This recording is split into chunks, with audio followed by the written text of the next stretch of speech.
नमस्कार, आप देख रहे हैं GBN 24 न्यूज। आपके साथ मैं हूं राशि। आइए खबरों की शुरुआत करें।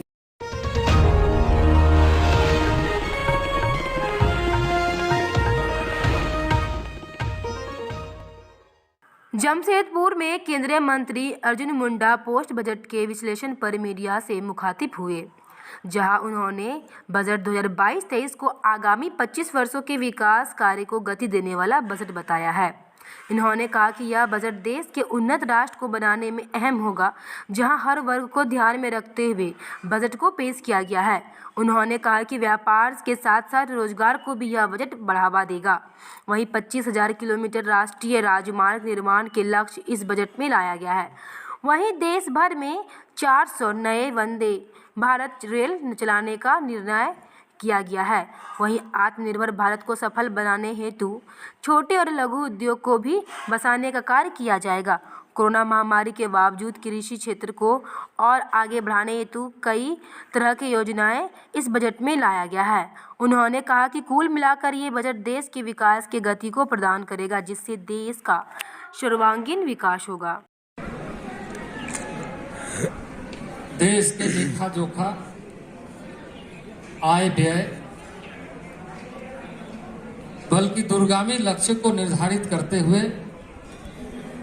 देशवासियों को साथ लेकर देश के विभिन्न क्षेत्रों में रहने वाले तमाम नागरिकों को इस बजट के साथ जोड़ते हुए 25 वर्षों का लक्ष्य लेकर हम भारतवासी आत्मनिर्भर भारत बनाने का संकल्प को पूरा करें और यह आत्मनिर्भर अर्थव्यवस्था के साथ,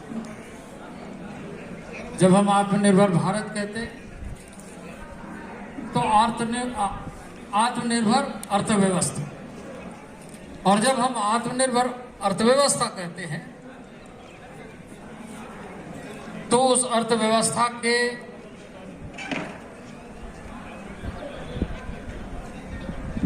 विभिन्न आयामों में हर व्यक्ति की भागीदारी, हर व्यक्ति का योगदान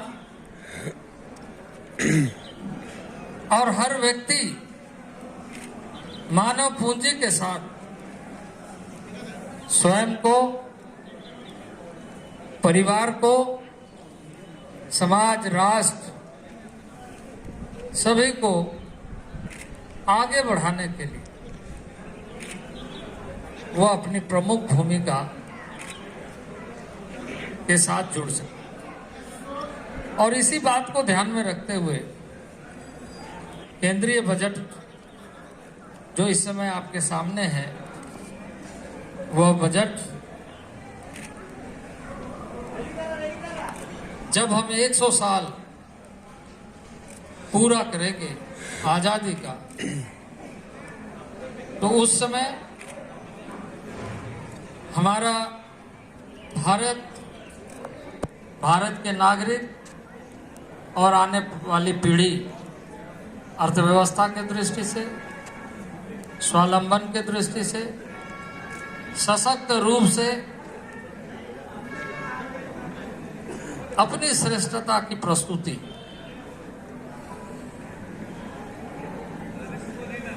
भारत में नहीं बल्कि अवसंरचना, ये जो पूरे इकोनॉमी को आगे ले चलने के, रोजगार के साथ जोड़ने के लिए यह जो एक इंफ्रास्ट्रक्चरल डेवलपमेंट है, ये कोऑर्डिनेटेड वे में हो, संयुक्त रूप से हो और सामूहिकता पर आधारित हो, सबके साथ मिलकर के हो, मिनिस्ट्री में, कैबिनेट में जितने भी विभाग हैं उनमें एक बेहतर प्रबंधन हो आधारभूत संरचना के दृष्टि से, कि सड़क इस तरीके से होना चाहिए, वो रेल मार्गों को भी जोड़े, सड़क इस तरीके से होना चाहिए, हवाई मार्गों को भी जोड़े, हवाई के साथ रेल मार्गों का, उसमें वो चाहे कार्गो हो, चाहे पैसेंजर, चाहे वो जल मार्ग के माध्यम से शिपिंग एरिया में हो या लॉजिस्टिक, यानी सारे चीजों का अंतर्राष्ट्रीय प्रबंधन के दृष्टि से वर्ल्ड मार्केट में, इंडियन मार्केट के अलावा वर्ल्ड मार्केट में हमारे उस तरह के प्रोडक्ट को, उस तरह की चीजों को और उस तरह के बाजारों को बनाते हुए आगे बढ़े। तो चाहे वो वाटरवेज हो, चाहे रोडवेज हो, चाहे एयरवेज हो, चाहे रेलवेज हो, सभी क्षेत्रों के साथ मिलकर के जो आधारभूत संरचना का एक नेटवर्क, बड़ा लॉजिस्टिक नेटवर्क बनाना है, ये पीएम गति शक्ति के माध्यम से,